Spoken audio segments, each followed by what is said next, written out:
What's up, War Rapport family? We are back to lives today. So, in case you missed the news, Zach Calzada has committed to Auburn through the transfer portal.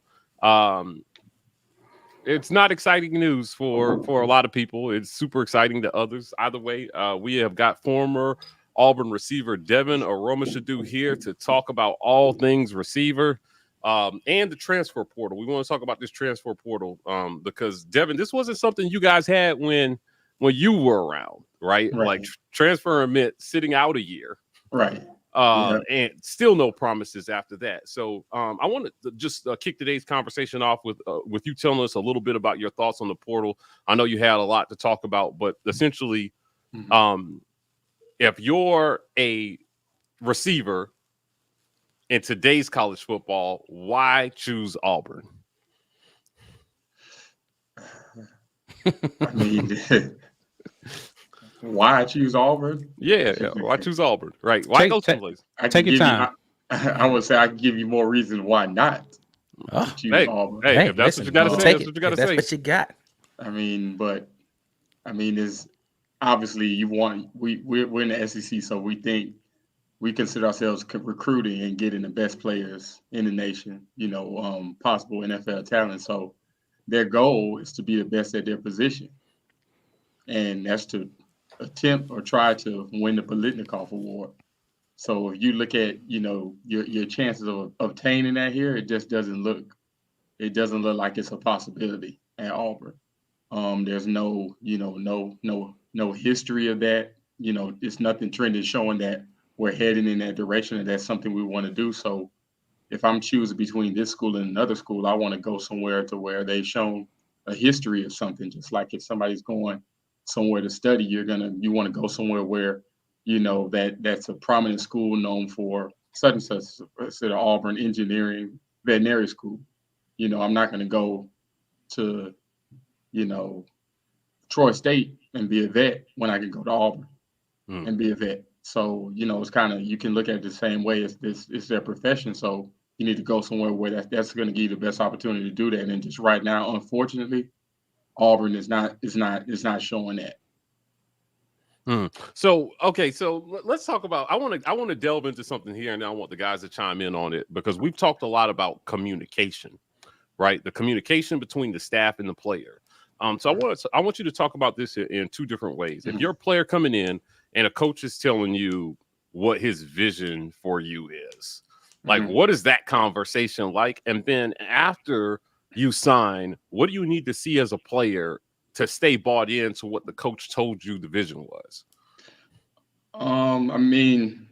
I can speak on myself, and then after I speak on things I see. So me being recruited, I didn't have a family member that played any at a collegiate level that I could directly talk to at that time. So I didn't have that access. So I was just like, I guess 60-70% of the people that didn't have the same thing. So you're pretty much believing most of what they tell you. And these coaches are salesmen. Their job is to make those players visualize being on the field for that school and making those plays. So, honestly, what I was told was half the guys weren't going to be there. You were better than most of those guys. And when you get here, you're going to be in this position, next year.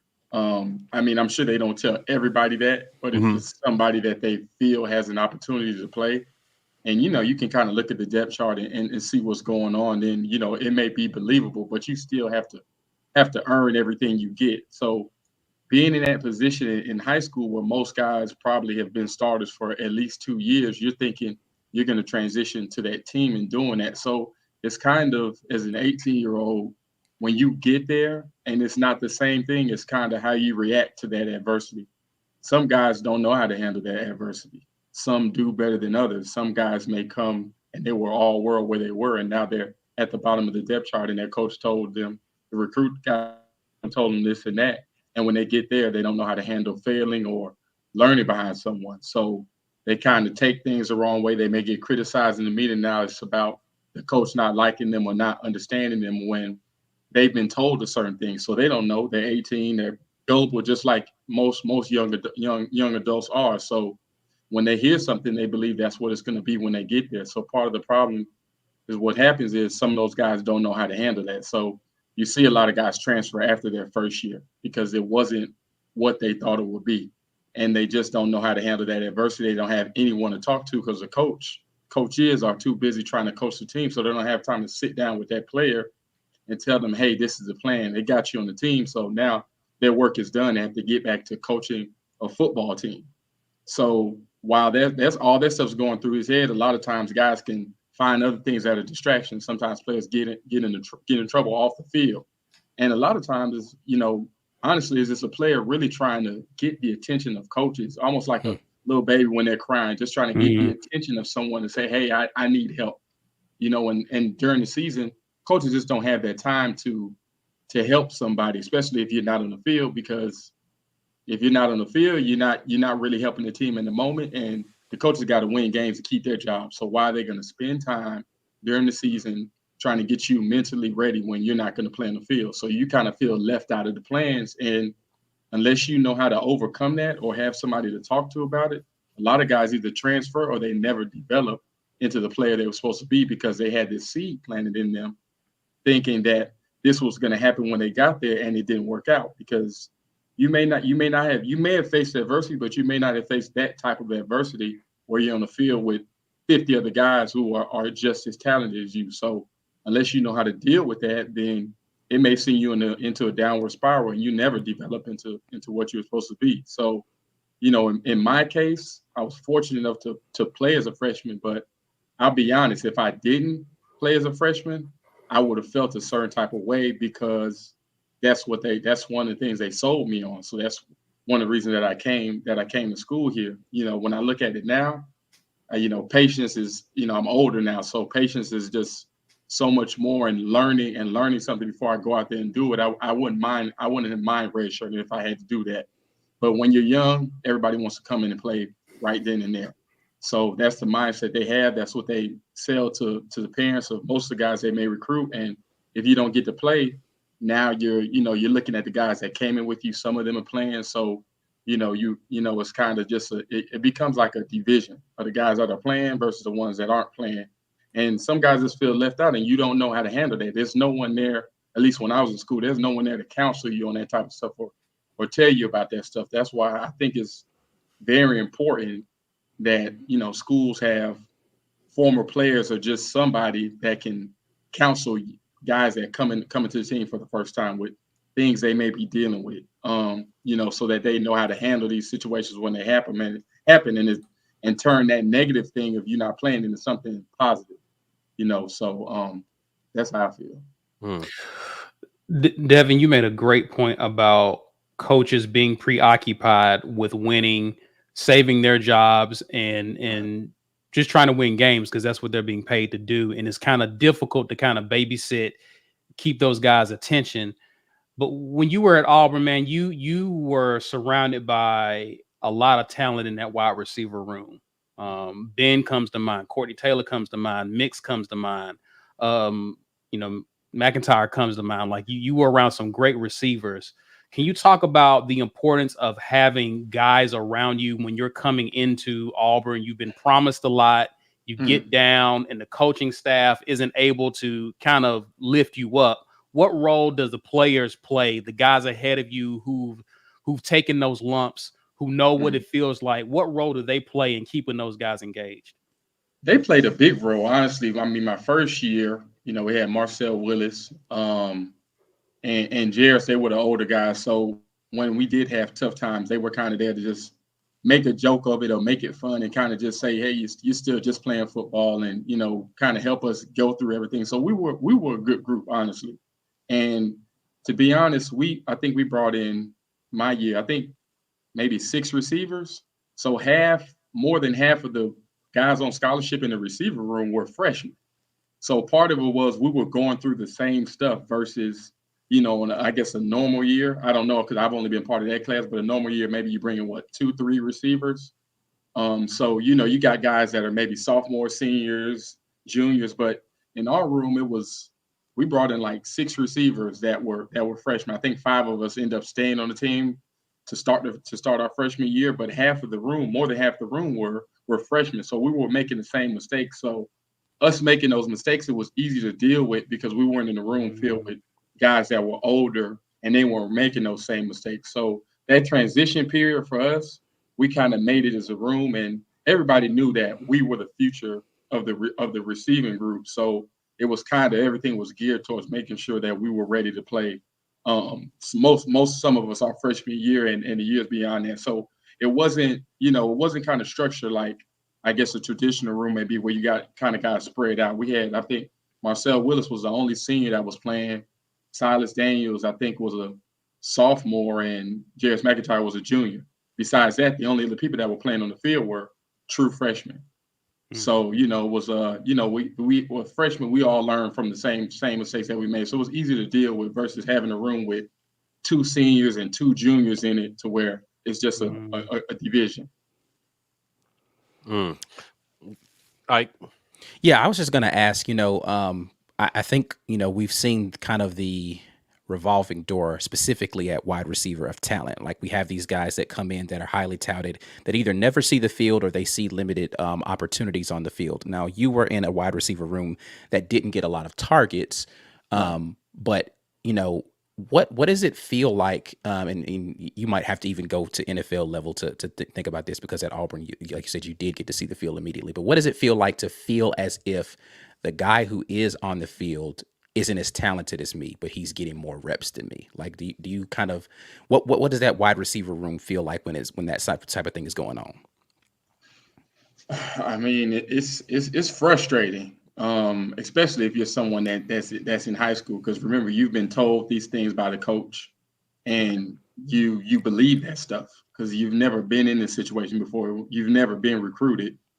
So if you watching someone out there that you think is better than you, it frustrates you. It makes you question your ability.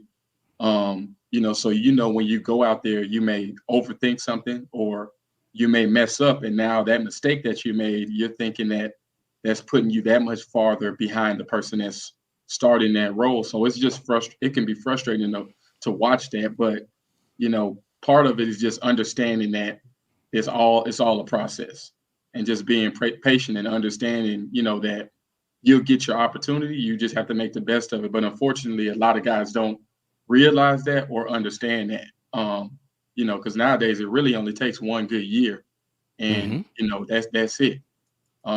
So, that's just something that guys just have to understand, that, just be patient and wait for your opportunity and learn, and you'll get your chance. In most situations, you'll get your chance. You just have to be ready for it when it comes and seize the moment. Yeah. So I want to go to some questions here from some of the listeners here. I appreciate everybody jumping on with us for this Thursday night special live. Wesley Hilson wants to know if you can talk about Coach Tommy Tuberville, Greg Knox, and Petrino versus Borges. Now, I remember we talked about Petrino. I know I kind of what you thought about him, but he was in and out. Right. And then we had the 1 year Hugh Null Ensminger thing. Yeah, that was not great. And then Borges came in. Can you talk about the difference between those systems? Did you like one better than the other? So Petrino had a good system. I mean, he has a track record to show it. That's part of the reason probably the receivers that came in that year came to Auburn, because they brought in, a good coordinator that was supposed to put the ball in the air, spread the ball around the field. So Petrino had a good system, and I think we discussed before, he asked a lot of everybody on the field. So mentally, you had to understand everything that was going on. And a lot of times we wouldn't get, then the quarterback would tell you who you were hot off of. We wouldn't get those checks. You just had to know based off of the protection. So even if the quarterback was wrong, he didn't get a chance to tell us because the time the play clock was running. We just had to know what the protections was. So he asked a lot of his players mentally. That's why one thing I'll tell you, when Lamar Jackson was coming out, I already knew he was an NFL-ready quarterback when they were doubting him, because he played under Petrino, and I knew what expected of his quarterback. So playing under him I loved his offense. Unfortunately, we didn't get to throw the ball as much as he probably wanted to. But you know, it was a great offense. I like being an assistant. I would love to have been in another year. That was just a whole bunch of people that had no business being coordinators. So it was just a mix up of different people were doing the run game, and we didn't have one true coordinator. We had I think got the title, but had nothing to do with the pass game. You know, his first meeting, he said he was about 3 yards in the cloud of smoke or something he said along those lines. I think, I didn't play much that year. I had a bad year that year.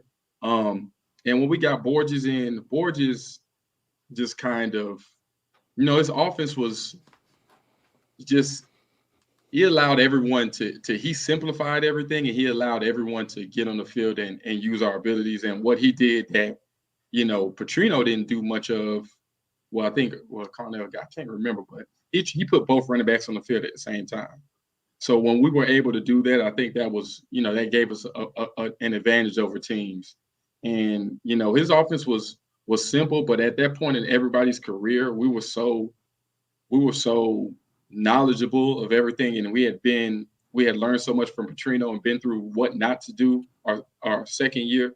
By that year, to be honest with you, it really didn't matter who we had at coordinators, just as long as they put us in the right position to make the plays, because we had the talent on the offensive side to make it work. Not Petrino, but Borges did a great job, but we were pretty much ready to go.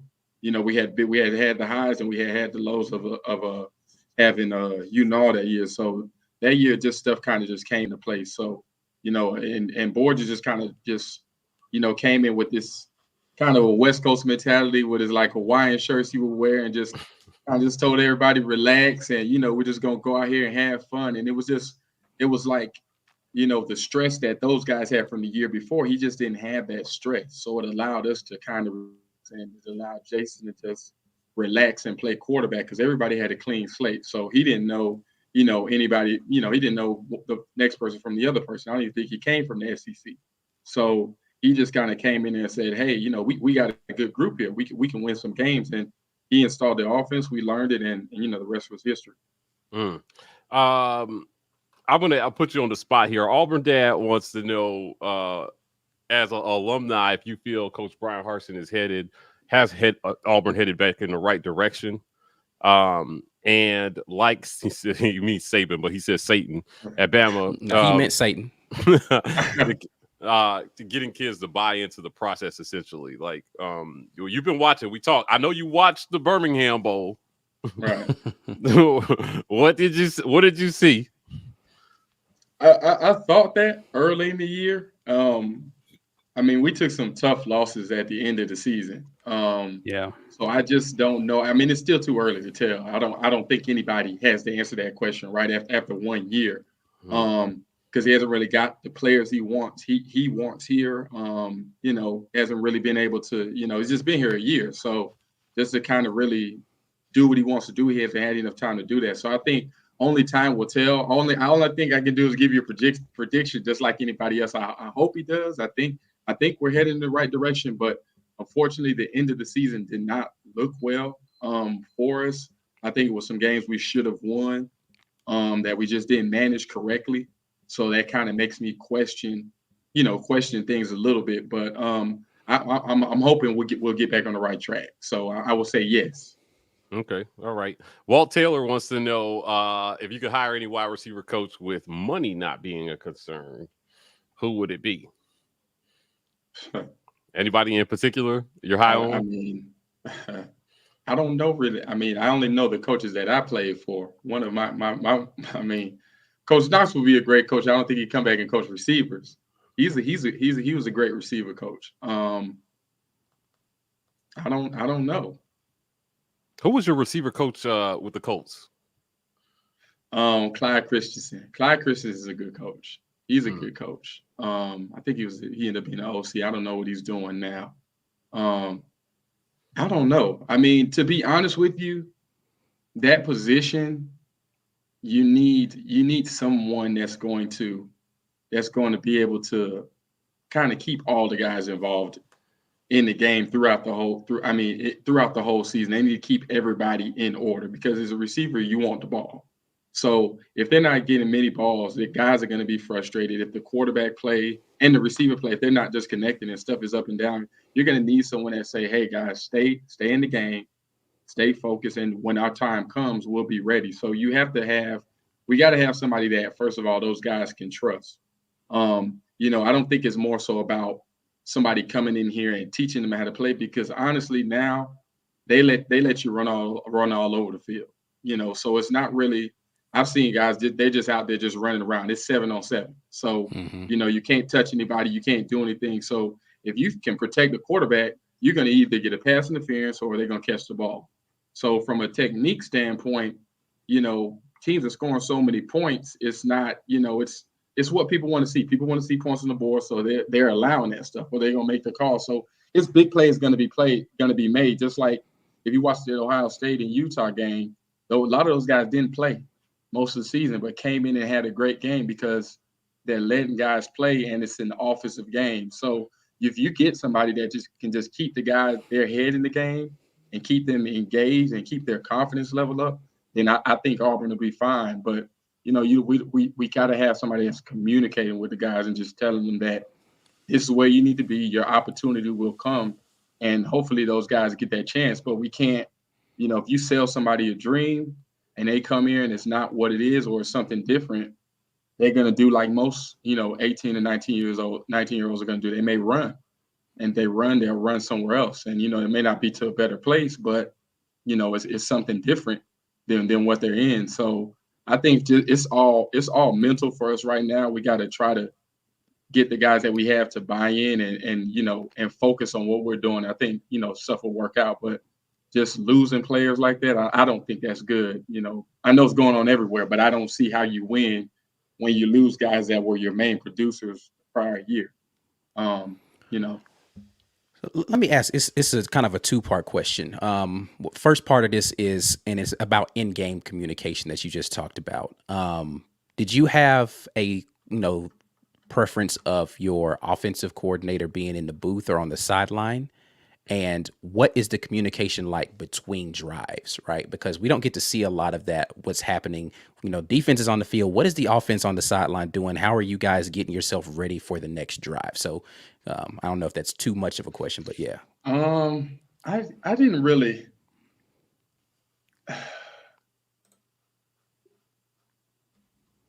I don't really care whether they're on the field or not.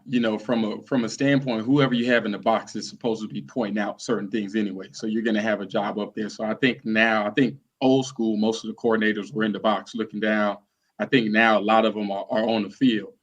So they have somebody up there doing that job. Hey, if they saw this certain look on a play, or this guy was wide open, to kind of relay that stuff down to the coach. But from a standpoint, in between series, the first thing we do is go over whatever looks they were in and what we could kind of take advantage of. We get the I don't know what they got now, but back then we would get the printout of the different plays, and it'd be like maybe 4 pictures of the same play, and we would look at from start to finish where everybody ended up at, what was open, what we could have taken advantage of, and we'll go over those things usually as a whole if we need to, and then as a group with our receiver coach or whoever, if the assistant receiver coach was down there with that person, and talk to whoever we needed to on the phone. So really was just making those adjustments, but rarely did, the coordinator just come and, say this or that, or we were going to do this the next time. They kind of just said everything to everybody in the group, and we went and talked with the quarterback about what they saw. Honestly, like when I was at Auburn, stuff was what the quarterback saw when he got to the line of scrimmage. So a lot of our plays were dictated by the quarterback. If they had a certain number of guys in the box, or if they were showing 2 safeties, then we knew possibly running the ball. So a lot of things we could just go up to the quarterback and say, hey, this is what we saw. We need to come back to this play. Or I got press coverage. I could run by the guy. So a lot of things we kind of handle on our own, which is what I like, because it gave the quarterback the ability to change the play or go with something that he liked versus coming out and running the set play, which is something that I think Malzahn did a lot of that I didn't like, because I thought the quarterback didn't have the power to change the play or go with something that he saw. That's what makes all great quarterbacks are able to do that. And when you don't give a quarterback that ability to do that, you kind of restrict them. because they got to be able to see certain stuff that you just are only going to see if you're on the field. So a lot of things I just told Jason, hey, I'm open on this play. We need to come back to it, and he would let the coach know, and eventually, hopefully, at some point, we would come back to it. So that's kind of how it was. Look, let me ask you something. So can you talk a little bit about the difference and the adjustment it is as a receiver playing with a pocket passing quarterback versus a guy who runs all over the place? Like, how much harder is that adjustment when, when a play breaks down and now you're trying to find an open pocket for your quarterback? Right. Like, what was your preference and what's it like adjusting from one to the other? I prefer playing with pocket passers because I just know where they're going to be. Finding the ball. A lot of guys that just left the pocket early, they would be antsy. So as soon as they leave, the timing of the whole play is messed up. So now you're just running scramble drill. But as a receiver, I would assume most receivers like somebody that's a pocket passer because it's just like he practiced. You don't, when he drops back, he's going to take his drop. He's going to throw the ball wherever the read dictates him to throw it in practice. But if you get in the game and he sees, the other color and he's leaving the pocket, the whole play is compromised. So it makes it tougher playing with somebody that's going to leave the pocket. But if that's what you got, you just got to be able to adjust to it. Then you run more plays that have the quarterback leaving the pocket or move the pocket, or you do more rollouts if that's the type of quarterback that you have. So if that's what you're working with, then you adjust to that. But you can't if they're gonna flee the pocket, you can't call drop back passes thinking that he's gonna stay in there because he's compromise the play once he sees the other color jersey. So when I play with quarterbacks that would leave the pocket, we called a lot of stuff rolling out. Stuff to get him out of the pocket and get him moving because that's what he was comfortable in. So if it was a third down situation, most likely he's going to be rolling out, leaving that pocket to where he had the option to throw the ball or run with the ball because that's what that quarterback was comfortable doing. I'm going to combine some questions here from the fans. Obviously, you and I talked about it. Kobe is gone. Trey wants to know your thoughts on that. Broke my heart. Okay, well, that answers that question. And then Philip Coleman wants to know about what's your message to the guys coming in to play wide receiver in the upcoming class when there isn't a true leader in the wide receiver room.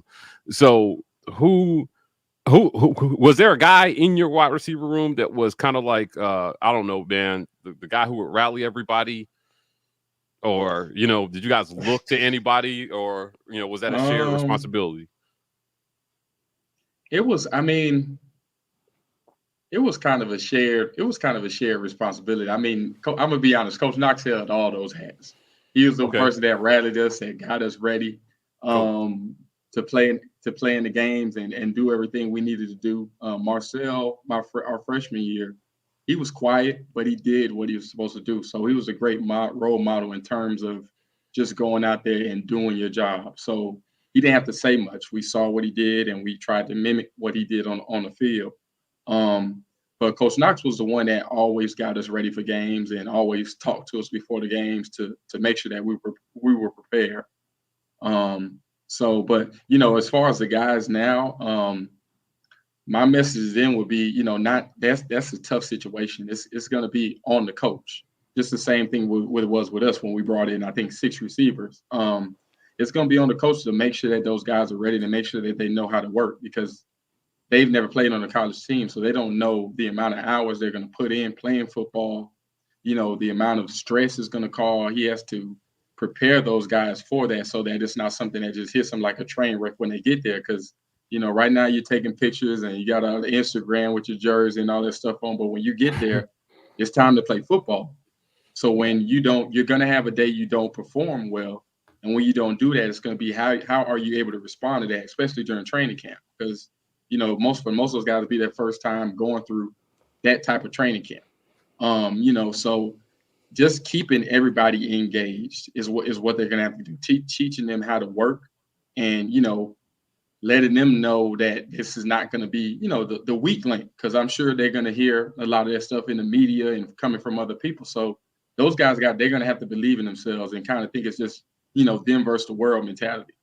And that's honestly, if I was a coach, that's what I would do. And nobody thinks we could do anything, but we're going to go out here and prove everybody wrong. And I would keep everybody's confidence on 100, because being that, they lost those guys, they're going to need every single player that they can get. They're going to be as good as their weakest link. So you don't want to go out there and not have anybody that's a leader. And now the level of competition drops down because you don't have anybody showing those guys what they can do from a player standpoint. So that's the part that's scary. But, if the coach can kind of get in their heads and get them right and get them focused, then I think they'll be all right. Do you think that's what we missed with Kobe kind of deciding to, with Kobe not coming back? I think you definitely missed that, and if from a receiver's perspective, if I'm a freshman coming in, please, then I would have wished I had Nick's back at quarterback, because now Nick's, being a veteran, could come in that room and say, hey guys, he can give them the belief that they can do it. Who do they turn to that's played, that's besides the running back, and it's just so different of a position? Who do they turn to and get that pep talk from, or somebody that can relate to them as far as catching the ball or just doing different things that quarterbacks and receivers do? They don't have that. You don't think Shed could be that guy for the receiver room? He's a 5th-year senior. Is he coming back? Yeah, he's coming back for his 5th year. Okay, all right. I didn't know he made that announcement. Yeah, he definitely can be that for them. Yeah, if he's coming back, I think they definitely have that in him. But if he's coming back, that's great. That's great. And they're gonna need to lean on him just from different things that he's been through, and he's got to be willing as a player too to do the same, because obviously, there could be a bit of animosity because those guys are probably coming in to take his position. So, he's got to be willing to do some of that stuff and be wanting to do that. So if he's there and willing to do that, I think they'll be all right. But I didn't know he made that announcement yet. Yeah. Okay. He's taking a COVID year. This is the COVID year.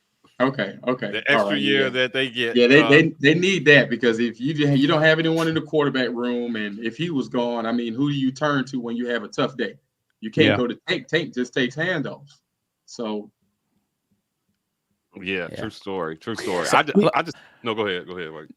I was going to ask, you said something about guys, not paying too much attention to the media. Now, social media was not as big a thing when you were at Auburn. It was just really kind of kicking off in our days when we were at school.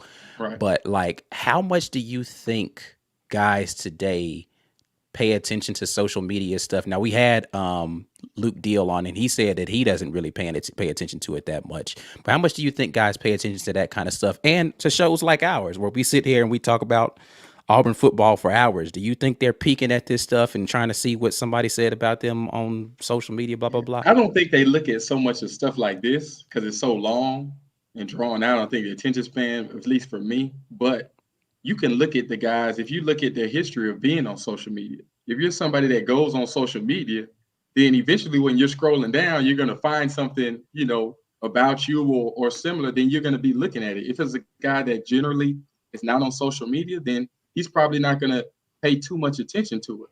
But if you got a guy that's all over social media, that's the person he is, that's his personality, then he's going to see the stuff and pay attention to it. He can't help it, because it's just about him. Right. You've never had somebody talk about you this much in your life on a national level. So if you're into social media, you're going to be on there. Like me, for instance, now I use social media, but I'm just not on there that much. So if somebody was saying something about me, I would never see it. So it would never hurt me. So you can tell if you look at those guys' social media, you guys will know the ones that will look at this stuff and the ones that don't, because they're not as active. Yeah. Yeah. Do you think a lot of times it's also family gets word around to you, even if you're not on social media, your family will kind of, because I think Luke Deal talked about that too. His dad would kind of tell him about things he saw on social media. So do you think family and friends can kind of relay that to you, even if you're not on social media? Yeah, I think they can. I think they can too. Me, I never really listened to that stuff because I already knew what was going on in the locker room. So many people, it's so different from what we're talking about here, from what's actually going on and what they're actually trying to get done. So, definitely family. My dad always read everything. So anytime he read something, he would let me know. And I would just tell him, I would just be like, okay. And then, I keep it going. But I didn't some people look at the people as far as like that do the sports talk is like that's probably what's going to happen. That's going to come to pass. As far as a player, we don't agree with that, especially if we're underdogs in the game. So why am I listening to somebody that doesn't control what's going to happen, the outcome? Yeah. Interesting. All right. So kind of digging back here on Auburn football, it's funny. We've talked throughout the season, and now that we've got a new quarterback coming in, tell me a little bit about what you saw in the end of the season here with the quarterback receiver situation. Now, I know you were high on Kobe, right, and what he could get done. But if there's a new quarterback coming in, I'm going to switch my question. If there's a new quarterback coming in, what is your advice to the receivers to how they should be handling this period between end of bowl game and start of spring practices? Like, what things were you doing to prepare for spring practice? They should be out there doing running routes with the quarterback as soon as they, after condition or whatever they do, just to kind of gain a rapport with the quarterback, with all the quarterbacks, honestly. Because if they're saying this was obviously was a weak spot on our team, just a quarterback to receiver connection, they need to be out there running routes and just gaining the rapport. And especially with the new quarterback coming in, he needs to be getting those guys together and kind of taking ownership and getting together, just getting to know them, going to eat, doing different things like that, and getting to know them, because that's only going to help when they get on the field. But they all should be out there doing that. I will hope they're doing that. Just so it's going to take them a long way. I mean, that's the stuff that you build, that allows that quarterback to build trust in you. It's just doing the stuff that you do in the off season. So I will hope they're working together and just running routes on air, because if we can't get it done on air when nobody's looking, we're definitely not going to be able to get it done in the game. So it's only going to come from hard work and practice and trust. So whoever's starting that quarterback, whoever they trust, is the person that's going to get the ball the most. So as a receiver, I would be trying to throw with all the quarterbacks anytime I could, because I know if they trust me, they're going to throw me the ball. And if they throw me the ball, I'm going to be on the field. Spicy Penguin wants you to know that you work with his mom, Barbara. So, hi, Barbara. I like this question here from Wesley Hilson. Devin, do you think the spread offenses have hurt the development of wide receivers for the next level?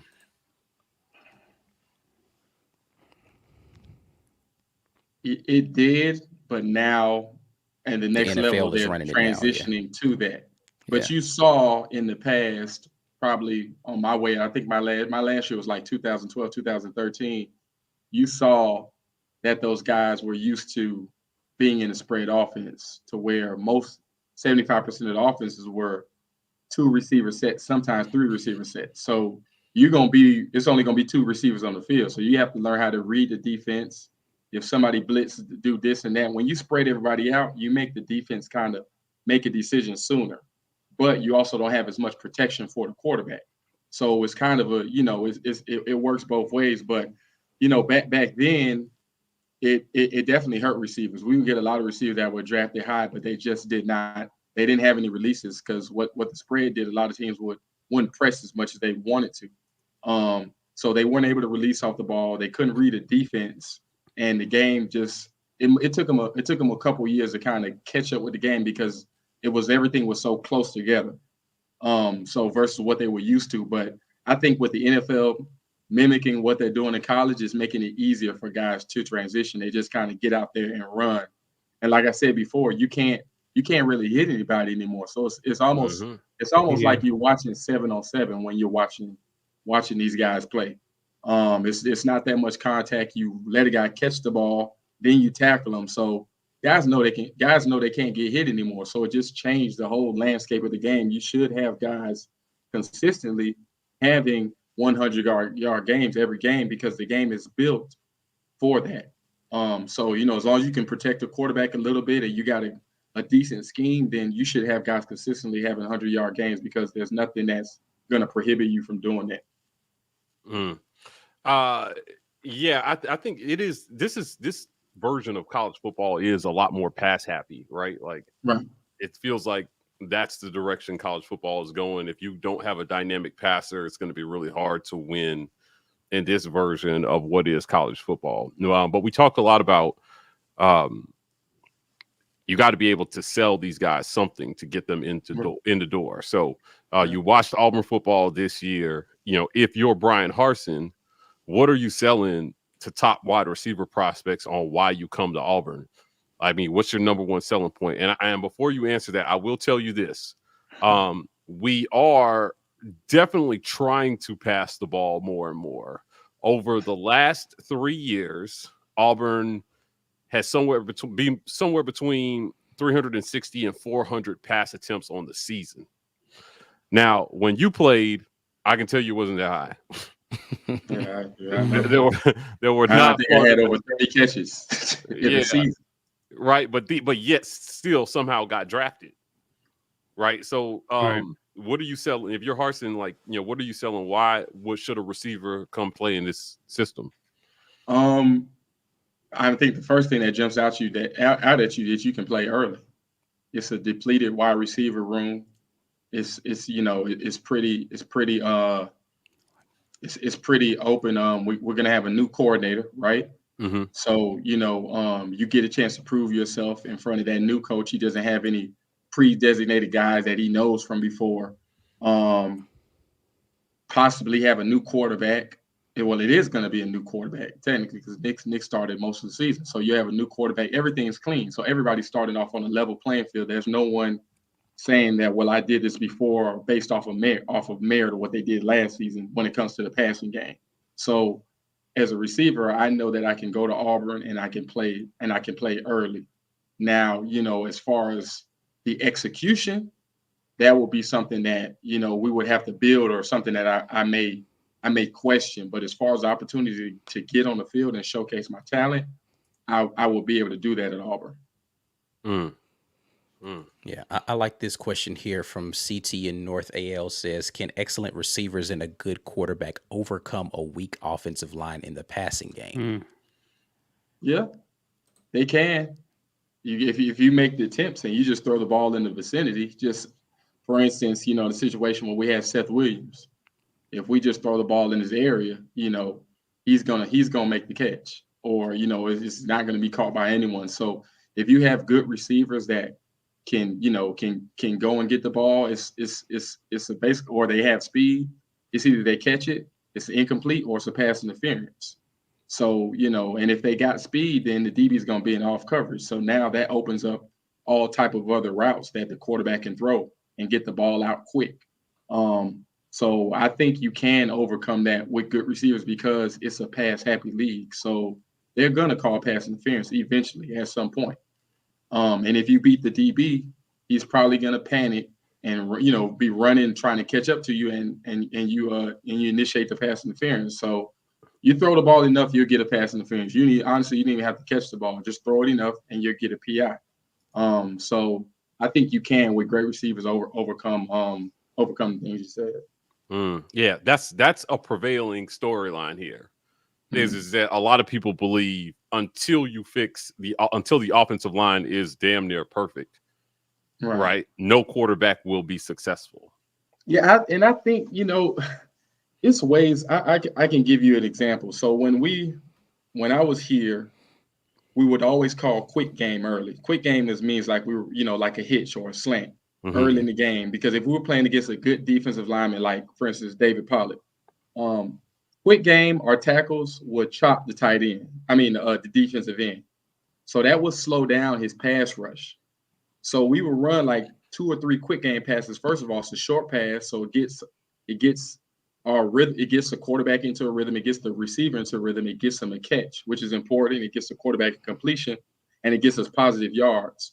And we get and our lineman or running back, if depending on which way the line was sliding, they chop the defensive end or their main pass rusher coming off the edge. The linemen don't like to be hit low. So what is he going to do on the next pass play? He's going to be looking for that guy to cut him, and now that gives the quarterback that much more time to throw the ball. So most of the time when I was at Auburn, we always call quick game in like the first 2 or 3 drives, because we were going to let the guys know you're not just going to be able to just run upfield and, you know, beat the tackle around the outside and get the sack. Now you don't know whether you're going to get hit low or not. So that little bit of hesitation or him just looking around to see if the lineman's going to drop down low kind of gave the quarterback a little extra time to help the play develop if it was a longer pass play. Yeah, and I'll tell you what, we're talking about split seconds, right? Which are a lifetime to a quarterback.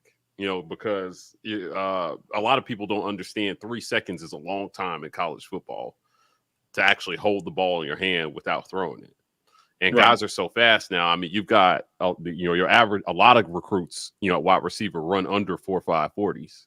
So they're getting up the field quick, right? And they're breaking down and getting in and out of their breaks fast. And I'll tell you, one of my concerns with the quarterback that we have coming in is his time to throw. The amount of time he holds the ball is about a half second longer than anybody who played quarterback at Auburn this year. So, you know, I'm sure that'll change. Yeah, I mean, he's gonna have to get rid of the ball faster than he did at Texas A&M. He is. You know, your preference. You mentioned that your preference was, you know, pocket passing quarterbacks. But you know, when you hit the field. Because I remember you had some notable deep balls during your career that you caught. And talk to me a little bit about, like, when you're trying to develop the chemistry on the deep ball, right? Is it more about the quarterback understanding how quickly or how fast his wide receiver is? Or does the wide receiver just understand, you know, hey, Jason's arm is about, so, you know, when I'm running upfield, I can expect the ball, like, you know, like his range is 50 yards in the air, 40 yards in the air. Like, you know, how do you develop deep ball chemistry with the quarterback? Well, I mean, obviously it comes from the first step is running them on air with the quarterback. And we have a point where the quarterback's supposed to throw the ball at. So really, a lot of times it's not about how strong their arm is, but getting it to that point. So if it was press coverage, you knew if we had to go, that ball was probably going to be thrown 5 yards from the sideline, about 35 yards down the field. Because by the time we put a move on a defensive back, that ball should be landing somewhere in that area. If it's off coverage, it may be a little deeper than that. But obviously that quarterback doesn't have a stronger arm. He's going to release the ball earlier. So he's going to be a quarterback with a weaker arm is going to be anticipating you stepping on that DB's toes quicker and just letting the ball go because he knows he doesn't have a strong arm. With Jason had a pretty strong arm. So for him, I mean, honestly, I just told him, you know, if it's press coverage, you know where I'm going to be. If it's off coverage, you know where I'm going to be. Just throw the ball down the field and I'll go find it. So his job was just to put it in the area and give us a chance. That was the main thing. If he gives us a chance, we'll catch the ball. But for a quarterback that has a weaker arm, you'll notice they let the ball go sooner than a quarterback that has a strong arm that can just sit back there and sling the ball. So they're more anticipating where that's going to be. So sometimes when they throw the deep ball, it may look like, man, where was he throwing that ball to? It's just because his arm's not as strong, so he has to get the ball out sooner, and it maybe kind of sailed on him to one side or the other. But a guy with a strong arm can sit back there and wait for that receiver to kind of make his break where he's going on the DB if it's off coverage and throw the ball down the field. So, you know, with different quarterbacks, it's different things. So you just have to adjust to both. With Jason, he had the arm. With Brandon Cox, his arm wasn't as strong. So Brandon was going to let the ball go much sooner. But he was accurate when he did throw it. So, you know, it was the same thing, honestly, for me. It's more so, honestly, the quarterback's adjusting because I'm still running the same speed. So it's their job to get the ball to me. So either you're going to throw it sooner or you got a strong arm and you're going to let it go when you see that I'm by him. So it's more so probably something that the quarterback has to adjust on. I like you said that QB's just got to give him a chance to be able to get it. I like this question here from Jeb Shaner. He says, because we had an issue with drops throughout the season, do high profile drops affect the receiver as much as it does the fans? In other words, do receivers tend to get over a drop or move on to the next play? I know we talked about a little bit this when Ben O was on. Of course, we talked about the Ole Miss situation. If you guys missed that, we had an interview with Ben Opomanu talking about that. But how do you get over that situation, get on to the next play when there's drops in there? For me, the confidence with the quarterback too, like the QB coming back to you. Right. For me, that was hard. That was one of my hardest things because early in my career, I didn't handle failure well. So when I dropped the ball, it stayed with me for a long time. So it affects us, just as bad, to answer your question. But the main thing, like, I would preach now from then when I was playing, was you're gonna drop balls. The main thing is be ready. Don't let that drop beat you up all game, because the coach has to have the confidence to come back to you. If you take somebody out for making a mistake and don't put them back in, what does that say about your confidence in that person? Mhm. So it's part of the game. You're gonna drop balls. So go back out there and Mhm. be ready for the next play, because that's all you can. You can't do anything about that drop. So for me, I would tell the receivers, like, we're gonna drop balls. I don't care if you drop balls. Just catch the next ball. Focus on the next play, because that drop can. I've had situations where a drop has caused me to drop another ball because I was Mm. thinking about that drop. So that's what you don't want to happen, and it can happen. It's very easy that it can happen to a young receiver that's not mentally tough, or if the coach takes them out of the game. Like, I hate Mm. when a receiver coach takes a player out of the game after dropping the ball. The first thing you want to do is get him back in there and get him a catch. But if you Right. take him out of the game, don't put him back in again, because if he's young, his confidence may be gone. So now you put him back in another situation, he may drop the ball again. It's just not a thing to where the person can't catch. It's just a lack of confidence. Catching the ball is not anybody can learn to catch a football. It's all confidence and concentration. That's all it is. So if that person can get back out there and get another catch, now he's forgot about that. If he has to wait 2-3 series to do that, he's sitting there thinking about the drop he just had. And for a young receiver, that's hard, because he knows that was an opportunity that he missed. So he's like, am I going to play again? So they do affect us, but the first thing you want to do is get another catch to get it off your mind. So Hmm. Anthony Grant wants to know, is off the field chemistry just as important as on the field chemistry between the receiver rooms and the QB? And to rephrase that, I mean, can you have good on the field chemistry with a guy you don't like? Like, is that possible? yeah, I mean, when you say all, Well, I mean, I think I you can. Yeah, I think you can, because people put. I mean, when you're playing football, you put aside any things that are going on off the field, unless it's something, if it's deep, then that's just a totally different story. But I mean, when we're out there, it's people just like, in everybody's workspace, somebody that you may not like or you may not get along with, but you guys are still working towards one common goal. So, as long as I'm teammates with somebody, that's our common goal, is to play well, because if we all do good as a team, we all benefit from that. So, what we do off the field is kind of what we do off the field. We'll figure that out later. But, when you're playing the game, you want to win. So in order for us to Mhm. win, we all have to do well. I'd never played with anybody that purposely sabotaged somebody because of something they did off the field, especially in the game. They may try to do something slick in practice, but in Mm. a game, I don't think I've ever heard anything like that. Mm. There's a question. Got CT in North Alabama. Question, Devin. I remember on signing day, it was reported that 2 to 3 schools thought they were going to receive your commitment via fax machine. Kind of dates to see how long ago that was. Was that an accurate story? Yes, that was accurate. Uh-huh. Okay, all right. You were playing them? No, I wasn't playing. I didn't want to talk on the phone anymore, because when it Mm. gets close to signing day, they start calling. Like, I mean, it's ridiculous. Like, I would just, so I just said I was going to one school, but I already knew. I already told people at Auburn I was going to Auburn. So I kind of just left my commitment the way it was, so that people wouldn't call me anymore. And then I just signed with Auburn on their signing day. Mm. Man.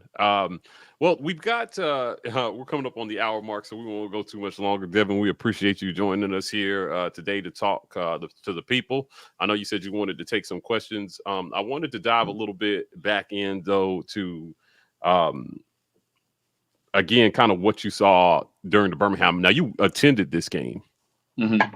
right? Like, and for reference, we are bringing in a new offensive coordinator who is Russell Wilson's QB coach. But Brian Harsin is widely expected to be play calling in 2022. So our head coach will be play calling, as far as we understand right now. Austin Davis has never called plays.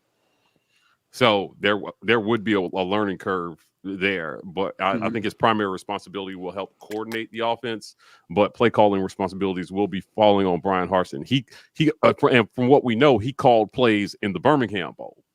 Okay. So I want to ask you, I'm gonna put you on the spot. What did you think about the play calling in the Birmingham Bowl? I like that we took shots down the field. Okay, all right. So that's always a positive for me. You know, I think a lot of times, you know, especially That's a very receiver thing to say, but okay. Yeah, but especially a lot of fans always say after games, "Hey, we didn't throw the ball down the field." So Right. you know, we attempted to throw the ball down the field, you know, a lot this game.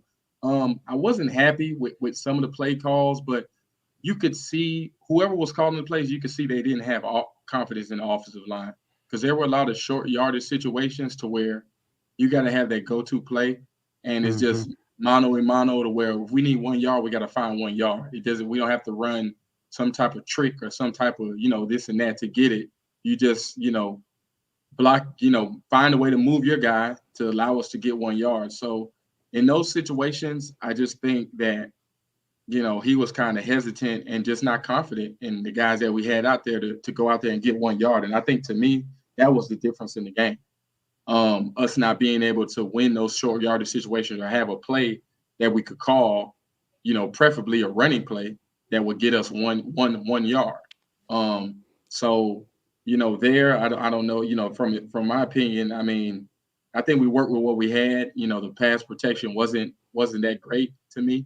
You know, there was some plays that Finley missed as well. So, you know, I mean, it wasn't great, but it wasn't, you know, it wasn't bad for me being a receiver. We did put the ball in the air, so I can't complain. All right, so let me ask you about this. When we talk about chemistry, have you ever been in a situation where you feel as if the quarterback is locked in on somebody that's not you, right? Like they're going to a guy over and over and over again, open or not, they're gonna force it to him, whatever. How does that play into the chemistry between quarterback and receiver, and then the other receivers in that room? I mean, I got two different ways of thinking of it. As a young receiver, you're gonna be upset on the sideline, and you're gonna want the ball, you know, an immature player.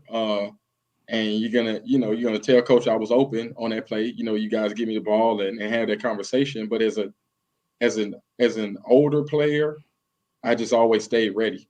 I knew I had to stay ready because I knew at some point it would come. So you don't want to be asking for the ball, and then when it comes, you don't catch it, or you don't run the right route, or you don't run the right depth. So my job is just focus and do my job. You know, that's just one of the things I learned playing. As long as I'm doing my job, that's all I can control. And I can't control, unfortunately, at receiver, we don't control that much. Like I would think one thing I was saying before, at receiver, you know, the quarterback is like the center has to snap the ball, the line has to block, the running back has to probably make a block, the quarterback has to make the right drop, he has to make the right read and make the throw just for you to get the ball. All that stuff has to happen correctly for there to be a completion. So, you know, if I'm focused on somebody else getting the ball, I may be a little off on what I'm doing, not thinking I'm getting it. And then that time the quarterback comes to me. Now, coach is going to say, if we came to you, this is what you did. Now you're wondering why we don't throw you the ball. So for me, just focusing on and doing my job consistently throughout the game. And if they cut the film on and I did everything I was supposed to do that game, I have a good argument for the next game for them throwing me the ball because they know they can trust me. And then that now comes back to trust, and playing is all about trust. So the coaches are going to play who they trust because they're trusting their job and paycheck in that player. So if they don't trust you, they're not going to play you. So your job is as a receiver just to continue to run your routes. That's all you can do. You can mention something, but continue to run your routes because when they do throw it to you, you want to make sure you're in the right place. So for me, I would just continue running my routes and just let them know, hey, I was open, but I wouldn't make any fuss about it. Just focus on what I'm doing because I don't control, you know, where the quarterback throws the ball at. I don't see what he sees. Right. Does it get frustrating though? Like running routes and getting open and being missed consistently, right? And do you think that some guys these days feel like if they don't speak up, right, like the quarterback may continue to not see them if I don't alert him? You can let him know, but it's just something. it's an adjustment that's going to have to be made. Like if it's at halftime, you know, you got to make that type of adjustment. Or, you know, I give you an example. We were playing, is a year we went undefeated. And we were playing Alabama, and it was a close game. And I think we were losing like 6-0. And they threw me a deep ball. I got the deep ball. We scored. Cadillac scored a couple plays later, and we kind of turned the whole game around. I could have ran by the DB the whole game from the first play to the last play. They just never called it. They never dialed it up. So sometimes the coach has a plan of when they want to do things. You know, so for whatever reason, they waited till the first series in the second half to call that. We went down and scored, and it shifted the whole momentum of the game. But that was there the whole game because they were loading up the box, trying to stop the run. For whatever reason, they wanted to continue to try to run the ball. And it lulling them to sleep, you think? Yeah, it could be that, or it could be the coaches see one thing, or they just, you know, they just pick that time to call the play. You know, I don't know. I've never been a signal caller to know that, but I could have done that the whole game. I was known for running deep routes, so I could have ran deep route in the first quarter. We probably wouldn't have been in that same situation, but that's when they called the play. And when they called it, it was executed. You know, I could have been upset and irate, and maybe they called it and I dropped the ball, or, you know, wasn't ready, whatever, and now I look bad. So, you know, just kind of just really just staying ready, and them being able to maybe they didn't see it, what I saw, or they didn't believe what I saw, but they saw it at halftime, made the adjustment. First drive, we come out and we execute the play. So part of it is that too. You know, if the coaches don't see it, or they're seeing something different than what you're seeing, because everybody has their own perspective of what they see on the play. So just because you see one thing, it may not be there. The quarterback may not have had the time just because you're open. So, you know, when you go in and adjust, or after the game, you look at the film, okay, we're going to make this adjustment for the next game. Then now you'll get that opportunity. But it's so hard to make certain adjustments between drives because it may be 3 or 4 guys having to do something different from what they practice all week because the defense is showing them something different. So a lot of times you have to do that at halftime or at the end of the game because it's just so much moving parts to where you got people thinking one thing because we practice this all week, but now the defense is showing us something else. So you don't have a lot of time to do that in between drives because guys' minds are set on doing it a certain way. So if 4 linemen get it and 1 lineman doesn't, what we got a sack because this lineman is used to practicing another way, the look that he saw during the week. So, you know, a lot of times you're going to make the big adjustments at halftime to make sure you got enough time to sit down with everybody and, you know, make sure that they know for sure what they're doing versus doing it in between drives. Devin, man, your last year at Auburn was 2005 or 2006? 5. In 2005, we had 282 pass attempts the entire season. Versus now, I mean, this year we were over 400 pass attempts. So that's a hell of a lot more balls potentially caught by receivers, you know, when you were playing. And, you know, you guys all found a way to get drafted on a lot less attempts. Yeah. Catching the ball. Yeah, that's double. If they double the pass attempts and I double my catches, then I have 1,000 yards receiving. Facts. Yeah. And so I mean, that's what it is. And still, right? You know, again, guys are complaining about not getting the ball. You know, some of those passes are short passes to running backs and tight ends, of course, right? But the ball is going in the air a whole lot more because people have to find a way to be successful. It feels like if you can't score in today's college football, you know, Null's 3 yards in a cloud of dust football is a thing of the past. Yeah. Right. Right. You can't play football that way and win unless your defense is going to allow less than a touchdown a game. Yeah, that's hard. Really difficult. I want to take a few more questions here from people before we shut it down for the night. Ike, did you see any that we need to get to? Let's see. I think there was one. We already asked him about the Birmingham Bowl. Let me see. Oh, that's a good one. I see. Steve Bradley asks, what about Harsin's requirements of how you practice determines if you play for the receivers? I mean, there's nothing wrong with that. You can't fault that. They're young players, so you want to build something in them. You want to let them know they can't just go out there and do whatever they want to do and get rewarded for, not practicing well. So I understand what he's doing. You want to make sure that guys are working hard and getting better each day. So you can't really complain with a coach saying that if he wants you to compete in practice, then that's what he's expecting that to translate over to the games, which is true. If you practice a certain way, that's probably how you're going to play. So there's absolutely nothing wrong with that. In my opinion. Okay, yeah. I mean, that's a big mantra for this coach. He said he told us midseason, if we're not seeing a guy, or the guys that we do see are the ones that are consistently doing what is required of them in practice. And There were some notable guys who we did not see, and the assumption was they may not be doing the things that this coach wants them to do in practice, so they're not seeing the field. Because I'll tell you, you sit down, like I told you before, that's when you sit down and have a conversation with those guys, because you need everybody on the team. You don't just not play the person. Now, I don't know whether those conversations were had or not, so I can't speak on that. But regardless, if somebody's not doing what they're supposed to do, then maybe they don't understand, or they don't know, or they didn't have that before that. So not playing somebody and not doing anything about it is not the answer. The answer is sitting down with that individual and making sure that they understand what they need to do and giving them examples of that and helping them get to that point, because it's about development. This is all, you're going from high school to college. It's development. So you're helping develop this person. If they were already ready and they knew what they needed to do, they didn't need you as a coach. They'd be ready to go to the next level. But your job as a coach is to develop the players.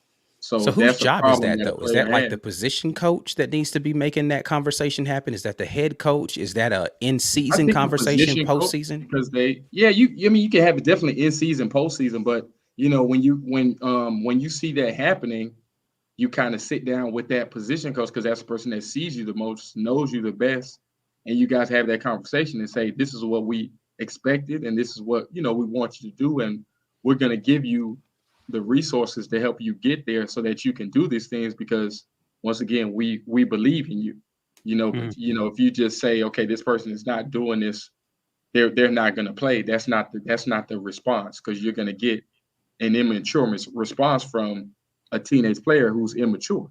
So what type of response do you expect to get from that person? You sit down and have that conversation. As if you are the adult and the coach, then you're dependent on this guy. So you sit down and have a conversation with him instead of just moving on. NFL, they move on.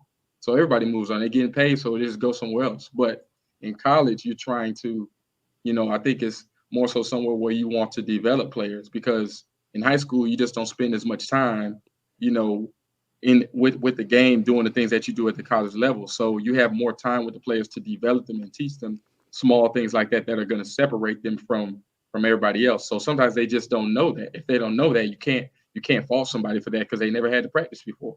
So it's not that person's fault.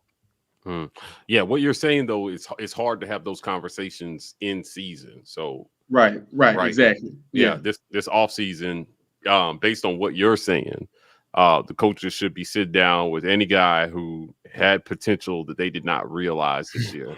Right. And saying, but if it's an emergency situation to where you had expectations for a certain player, and you didn't have those, you got to have the conversation right then and there, because if you had expectations for him, then that means that was a piece of your puzzle. And if you need that person, then you got to have the conversation. I remember when our coaches thought, when they brought Petrino in and they thought they were going to get fired, we had meetings every morning for the rest of the season. It was a dire situation that we needed to win games, because Coach Tuberville's job was on the line. So we never met in the morning before practice. So that's what they did. So if there's a player that you need, then you have the meetings with that player. You don't just, you make an adjustment for that special situation. Oh, man. So there's hella meetings going on right now, then. I mean, so what you just said, there should be a lot of meetings happening right now. Well, Devin, do you think with the portal too now, do you think the sense of urgency to have that conversation sooner with a player that you see potential in or will need for your offense? Do you think that kind of pushes up that timeline for coaches now, knowing that a player can get upset and bolt in the offseason? Yeah. Yeah, I would think it does, but I think a lot of times those coaches have already, if they haven't had the conversation, just written that person off, unfortunately, and they don't see them in their plans anymore. Some people, I mean, coaches are coaches are funny. Sometimes a coach may play somebody just because they don't like them. Yeah. I've played for coaches Wow. that didn't play people because they didn't like them. And that's his choice. That's fine. He doesn't have to answer to anybody in the media. They'll tell you one thing in the media, but because they just didn't like somebody, they didn't like their attitude, or they don't like the way they do on this certain play, and this certain person goes harder on this play. So sometimes I tell guys, you got to just sometimes learn how to fool coaches.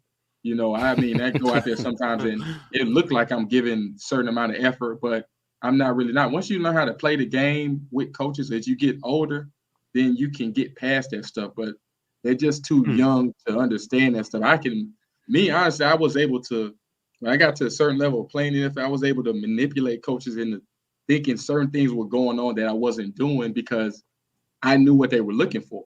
So if I give them what they're looking for 1 or 2, 3 times, they're not longer looking for that anymore because they already assume I'm already doing that. So you got to learn how to play the game, sometimes, which they'll learn that later on. But right now, you just got to work hard, but they got to talk to them. You got to talk to the guys. They're 18 and 19. You can't just say, all right, he's not doing what he's supposed to do and forget about him. I mean, that's not fair. That sounds like an excellent position to have on your staff, right? A guy who is like a mentor position for players. Yeah, right. And right. I would hire a former player to do it. Trevon Reed. I was about to ask, like, shouldn't we have guys like Trevon Reed that are out there doing that? Guys like that. Cadillac should be one of those guys. Like there's a litany of former players that are in and around the program that should be able to pull these young guys aside. I think, they don't need to be coaches though. Okay. Because you're too connected. You want it to be somebody that's maybe connected, but not a coach, because now you may hold back some of what you want to say because you don't, the trust may not be there. They may go say something to the coach. Right, so they can be around the program, but you don't want somebody that's there all day because you don't know who their allegiance slides to. Yeah. You know what I mean? From that somebody in the comment said Devin. Now, and I'm just speaking from a personal standpoint. Like if I was talking I would love to talk to Carnell. I mean, he played there, had a great career there. But if I'm a player, I'm like, okay, Coach Harsin is his boss. So how much do I really want to tell Carnell? Not saying he's going to say anything, but I still might be thinking that in the back of my head, and I may hold back some of what I feel. Versus somebody that is kind of a part of the organization, but not really there to where I don't have to answer to anybody over there. I'm just kind of giving advice and helping out type thing. So it's good stuff. I saw it earlier, but Lawrence he asked, "What are you drinking on tonight?" This is Coke. No ice. No, I'm drinking. I'm drinking on some Remy. Okay. Oh, Remy. Oh, okay. A little Remy on a Thursday night. I feel that. Well, listen, guys. We appreciate Devin taking some time to talk to us about about all things wide receiver. Your perspective is definitely appreciated. Helps our fans understand the game a little bit more from the player perspective and what they may be going through. There's a lot going on this offseason with this program. So with the advent of the portal and guys being able to transfer immediately, some guys are going to come in looking for their shot and other guys are going to transfer out looking for their shot. So it definitely is a different game. Either way, we appreciate Devin Aromoshodu spending a little time with us at the War Rapport, talking about what's going on. Guys, listen, if you were in the chat today, it is because you are a patron. So become a patron. You fixed it. Thank you. Yeah. Right. Become a patron. Join our channel. This is a lot of content for $5.99. I can tell you that much. So we know some people It's been Christmas. It's the new year. And pocketbooks are tight. But we appreciate everybody who joins the channel as a patron to become a member and support us with a small monthly financial commitment. This helps keep us going, man. It helps us get the things that we need to do to bring you guys this kind of content, which we will be doing all off season. So January to July, the War Rapport is working this off season to help keep you connected to what's going on in football and now basketball, because we are good at basketball. So looking forward to possibly a Sweet 16 appearance from Auburn basketball this season. We're going to be here with you guys to cover that as well. So Devin, we appreciate you, brother. Let's grab this last one real quick. Well, this came in the super chat from William. William asks, how does Harsin's scheme translate to our receivers being NFL ready when it comes to route tree they're running and also for the quarterback? I mean, I think it's too early for me to answer that question. Well, let me ask it this way.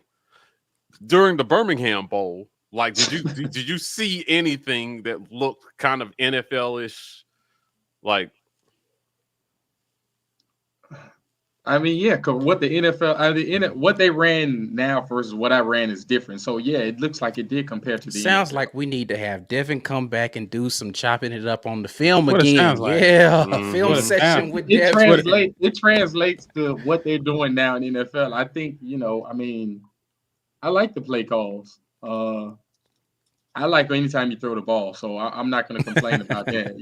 Whether it gets there or not. And we definitely threw the tried ball to a do lot it. during that game. Yeah. He threw it like 30 some times, right? I think he had about 38 throws in that game. Yeah. It was quite a Yeah, bit. we tried to throw it. So I mean, whether it translates or not, I mean, I can't answer that question.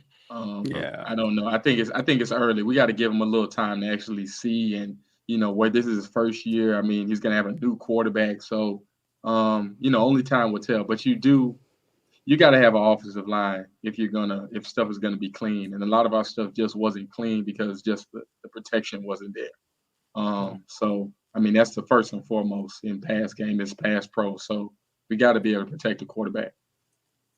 Yeah. I agree. TJ was under a fair amount of pressure in that game. And for a guy particularly who can't move, it is a little bit more important that you protect him if he can't move. It kind of just underscores to me how amazing the guy who won the Heisman was this year, because he was running all over the place, man. Pass protection was non-existent in their system. And he was still able to run and create. But those prospects aren't a dime a dozen. So, everybody else has to kind of raise their game to help the quarterback out. So whether that's receivers running routes to the right depth, coming back to bail the quarterback out on broken plays, the line picking up blocks, running back staying in on max protect and not missing. There were a few plays when we reviewed the film where the running back just whiffed on their blitz pickup. And with free rushers running in at a guy who can't run, not like Bo and not like some other guys in college football can. So if you haven't seen that, watch the film. I highly recommend that you go back and take a look at that. Watch the film. Again, that's patron level only. We're going to have Devin come back this offseason to chop some film up with us. I'm interested to see. We got a hold of some of Zach Calzada's film from this year, and we're going to be taking a look at him at Texas A&M. So this is new territory for the War Rapport. We primarily only looked at Auburn film, but we don't have any Auburn film on Zach Calzada, and he's coming in. So we want to break down his film like we have our other quarterbacks, and just kind of take a look at what he's been able to do in the passing game. So again, guys, we appreciate you guys joining us. We'll be back with more of these this season. Signing off, War Eagle.